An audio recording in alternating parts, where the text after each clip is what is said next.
I'm Aubrey Sitterson, and this is SKALD. You're listening to the only story that matters. This is true oral storytelling. I write each episode myself, and then I perform it in one single, flawless take, just like the Scandinavian bards known as skalds. Every episode is the best one yet, so feel free to just jump right in here.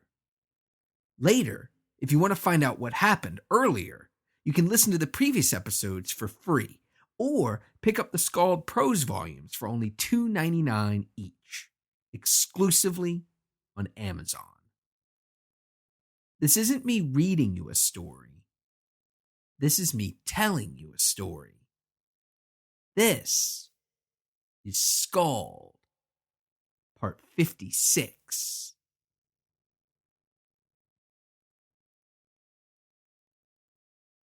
The proctor's eyes glazed over, his mouth agape. He should have acted. He should have spoken. He should have done something, done anything. But he could not. He was frozen. He was held. He was transfixed, incapable of movement, incapable of speech, incapable of thought, watching, insensate, as the grinning old man rifled through his thick, black cloak. Suddenly, the old man's dull, gray eyes lit up, ignited by the fire of discovery, the flash of progress, as he laid his hands upon that which he sought.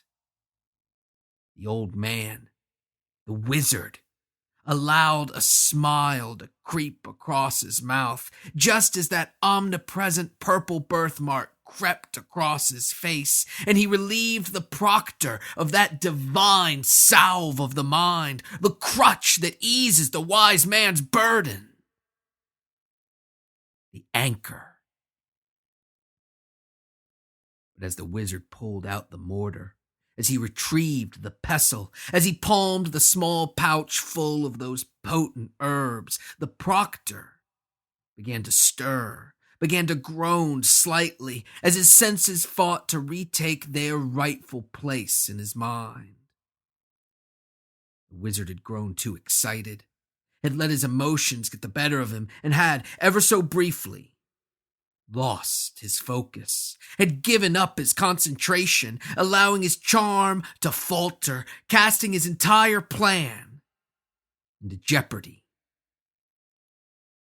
Quickly, before the proctor could regain control of his faculties, before he could move, before he could, most dangerously, cry out, drawing attention to the small anteroom in which they were hidden, the wizard reached up, placed 2 fingers on the proctor's temple.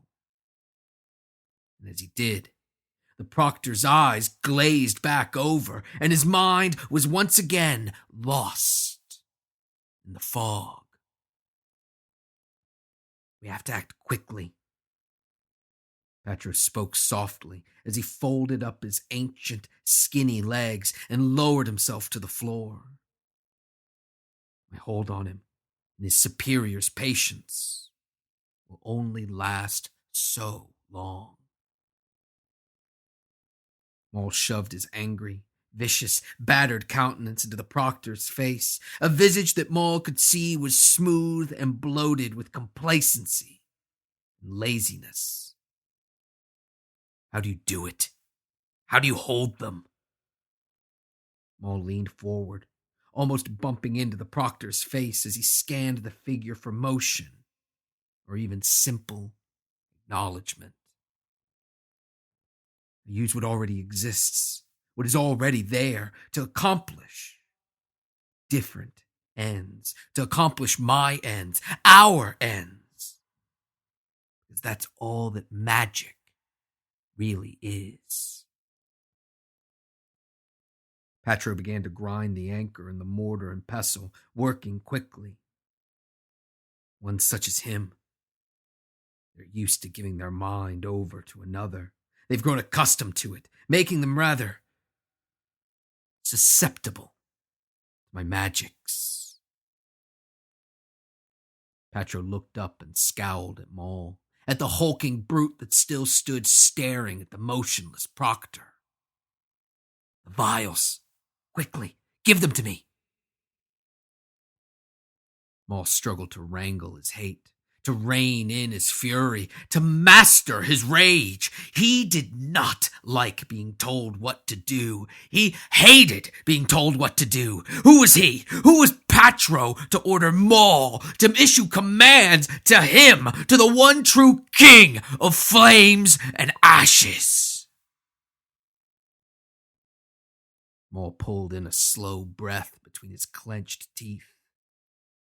He knew exactly who he was, knew exactly who Patro was. He was the only one who could help Maul, the only one who could save him from his imprisonment, who could help Maul save himself and continue his bloody march across the sundered world. And if Maul was to continue that march, if he was to return home and take back what was his, what was rightfully his, he knew that he needed Patro's help. So reluctantly, wishing instead to smash them upon the bald head of that rude, insolent old man, Maul reached into his rags and produced that which the wizard had requested. Those two gleaming vials, the contraband that they had gone to such lengths to procure. Patro held the vials up to the dim light that illuminated the anteroom, and he swirled them. He scowled as he looked down upon those putrid substances. One pulled from the belly of the Titan, the other ground up from the slaves that attended it. But his expression was nothing compared to that which overtook his face when he uncorked the vials and allowed their putrescent odor to waft up toward his nose. Yes. Patro coughed. He wrinkled his nose. Yes, this will do. This will do. Perfectly. The wizard produced a bowl, one not unlike those that the proctors used to give the slaves their food, the nourishment made from the very poisonous milk held within one of the vials. As Maul watched, frowning severely, untrusting but trusting nonetheless, Patro dumped the contents of both vials into the bowl and began swirling it around, muttering arcane phrases under his breath. The hairs on the back of Maul's neck rose, just as they always did in the presence of magic. Not from some preternatural sense, but simply from the disgust that Maul held for magic, for sorcery, and for all other occult practices. Maul looked down at his hands, his big, powerful, calloused hands. That was power. That was true power. Power that came from a single man with a single goal. The strange tricks of this Patro be damned. But though Maul didn't trust the wizard's magics, he could not deny their effects. Because as Patro spoke, as he swirled the substances together in that simple wooden bowl, something strange began to occur. Though Patro had ceased moving the bowl, the substance now swirled of its own accord, with the white of the milk and the brown of the gruel combining together to create not a lighter brown as one might expect, but a gleaming, glistening indigo, one that pulsated and glowed with an eldritch light. Even as Maul watched, the light grew. It grew slowly and steadily until the entire anteroom, once cloaked in shadows and failing candlelight, now glowed with an otherworldly purple aura. Maul, growing nervous, growing restless, began to glance around the tiny room. What is this? Patro chuckled to himself. It's something you know well, my king. Despite the terror it holds, the horror it produces, nothing good can grow without it. Nothing noble can exist without this precious seed. It is suffering, my king, pure and distilled. Maul gasped as the substance pulsed faster and faster, emitting its ghostly light in accordance with some unknowable pattern, an esoteric rhythm that was both random and regimented, one that was as recognizable as it was unpredictable. And as the rhythm progressed, as the light grew, as the indigo liquid swirled faster and faster, Maul, improbably, impossibly, felt the temperature in the anteroom, inside that pulsing purple womb, within that uncanny incubator. Maul felt it rise. It rose quickly, astonishingly quickly, to heights unheard of even deep within the city, down in the boiling, steaming purgatory where Maul spent his daily shifts. But though Maul was taken by the heat, though he felt as if it sucked the very life from his limbs, he looked on in amazement as both Patro and the proctor appeared completely unfazed. Maul, growing woozy, put his hand to his head and pulled it back drenched in sweat. What's happening to me? Patro, jerking his hands to and fro over the bowl, spoke softly. Sit down, quickly, while you still have a choice. Maul sat, not so much lowering himself, but instead simply allowing himself to fall down upon the ground. No sooner had he done so than Patro reached out and took Maul's hand, the one still covered in glistening sweat. Suffering, Maul. Suffering. It's the seed that will grow our change, will grow our revolution, but still, we need more. Patro took Maul's hand. He held it over the swirling, glowing liquid, and he blew upon it. Though Patro blew gently, though it felt like a cool breeze in that stifling inferno, the sweat fell from Maul's hand and it dripped down into the bowl below, where that swirling liquid began to boil. It was a rolling boil.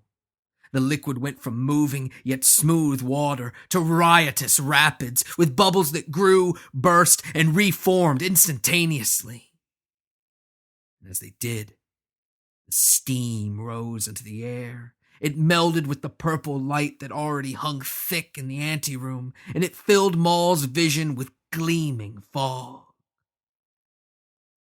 But though the churning bowl put off steam quickly, continuously, there was more liquid there than ever before. It was everywhere. It surrounded Maul, with bubbles growing, bursting and reforming, spewing steam that surrounded him and stung his eyes to tears. Maul clenched his eyes shut, desperate to stop the burning, to block out that excruciating, caustic purple fog. But no sooner did he wipe his eyes, did he wipe away his tears, than he felt a hand on his wrist, a small, withered, but shockingly powerful hand. Patro's hand. So much suffering brings so much change. But still, we need more. Once again, the wizard took Maul's massive fist and he blew on it. Gently. And though Maul, with his eyes clenched shut, could not see the results, he could feel them acutely. Could feel as the boiling water shot up in columns all around him, showering him with scalding droplets that burned his skin wherever they landed.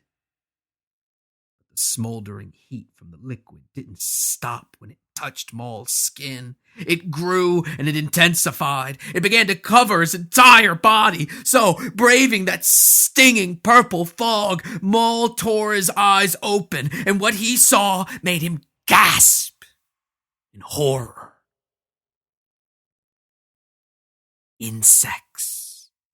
Countless ravenous insects now covered his body, and wherever a drop of that boiling liquid landed, 3 more of them appeared, with their quickly moving legs and their even more quickly clamping pincers. They stung and they bit, and though Maul thrashed and howled, it only made things worse, as every time he smashed through a column of that boiling water, he pulled back a limb infested with ever more of the tiny, crawling monstrosities. Maul's vision was clouded, was consumed by light, by fog, by water, and by those ravenous insects. His ears, too, were filled with the roaring of the water, with the buzzing of the insects, and with a voice, with Patro's voice. More, more still, my king. And as Maul thrashed, as he tried to do something, to do anything to escape the insects, the water, the fog, and the light, he felt a gentle wind blow upon him, and as it did, the wounds opened up by the insects, the sores upon which they now feasted, sating their gruesome hungers. They leaked blood that fell into the roiling waters below, and as they made contact, the waters finally, mirthfully, receded, leaving Maul sprawled out upon the floor, covered in insects, looking up pitifully at that scowling old wizard. Patro, you traitor! I'll kill you! Maul croaked as he tried in vain to brush away the still feasting insects that covered him from head to toe. You might jest, my king, but nothing good can come without suffering. Nothing big, nothing important, nothing that matters. Patro, still seated upon the floor, waved his hand over that simple stone mortar. And as he did so, its contents, that divine salve of the mind, the crutch that eases the wise man's burden, the anchor, burst into flames. Patro lifted the mortar, and he moved it over Maul's head, tracing Kabbalistic sigils in the air. Something to ease the pain.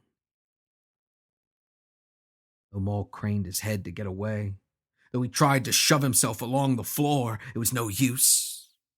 The insects, the ones that still swarmed over his body, had weakened him, and he could do nothing to escape.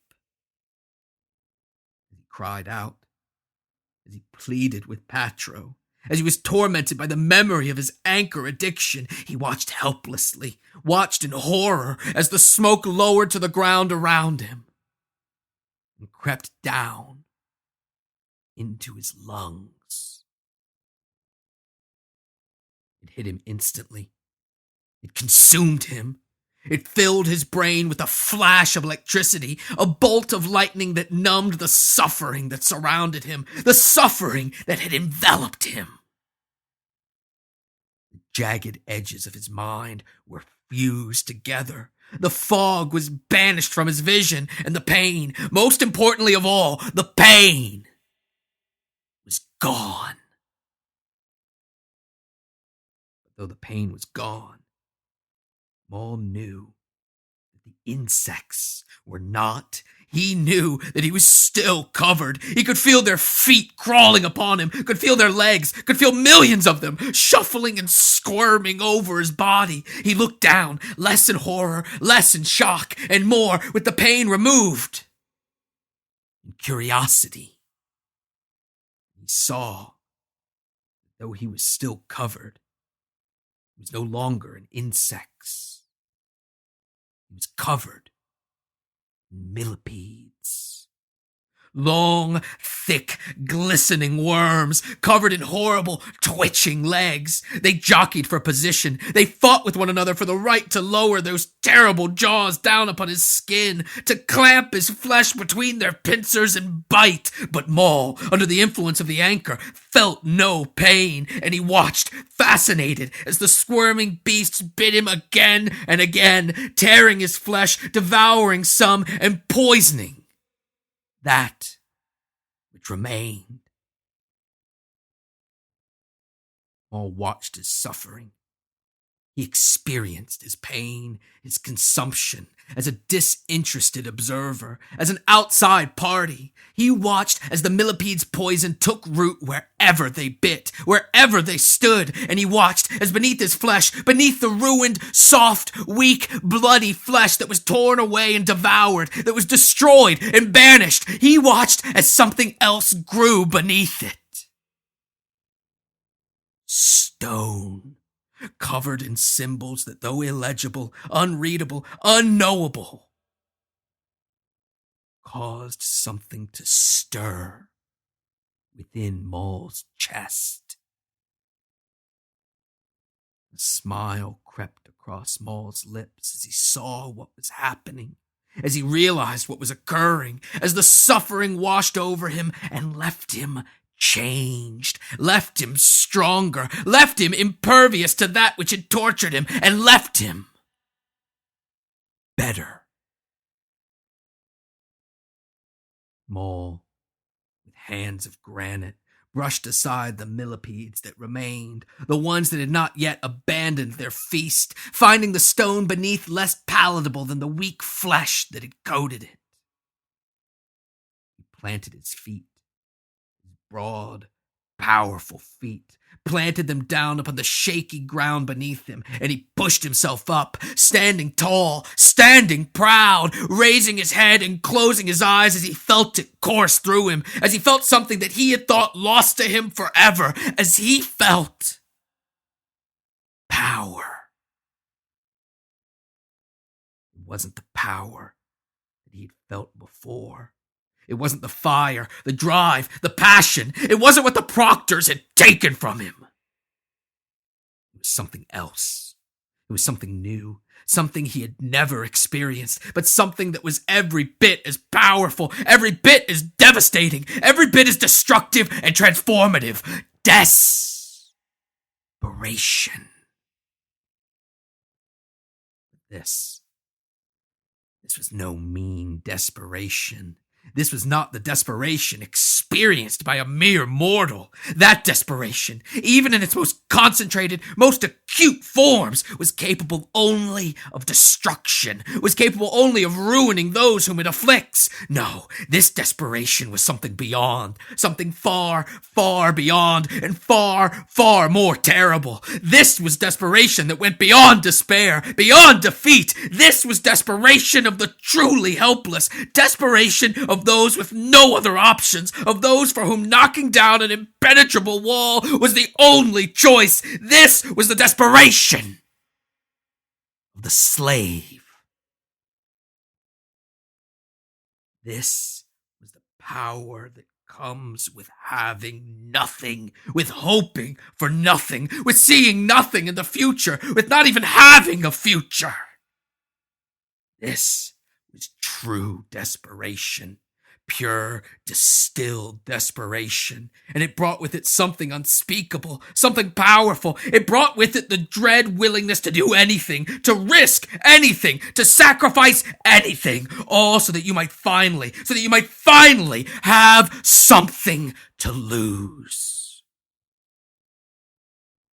Maul opened his eyes slowly, letting his vision fill with the soft, failing candlelight and the growing shadows of the anteroom. As he glanced around him, upon the still silent, still motionless, still senseless, now disrobed proctor, and upon Patro, seated at his feet, hard at work. Maul, the one true king of flames and ashes, smiled. "It seems like you're ready." Patro allowed himself a grin as he worked, using that thick, pasty, light brown mixture, the one that filled his simple wooden bowl, to bind Maul's body. He covered the savage's still tingling flesh, head to toe, leaving only a slit for his eyes, wrapping him in long, black strips, torn from the proctor's long, black robes. Maul flexed his muscles, relishing the newfound power they contained, taking joy in the strength and the potential that was his birthright. Though he knew that he was stung viciously by the gaping wounds on his skin, or possibly by the poultice applied to it. The sensation merely tickled Maul, and so he began to laugh, the sound dampened by the cloth that draped his face. "Ready for what, old man?" Patro continued his task. "Ready for the revolt." Maul scowled and wrinkled his nose through his bandages. "Revolt? You wish me to free them? The slaves?" Patro looked up at Maul, smiling wickedly. "No, not the slaves."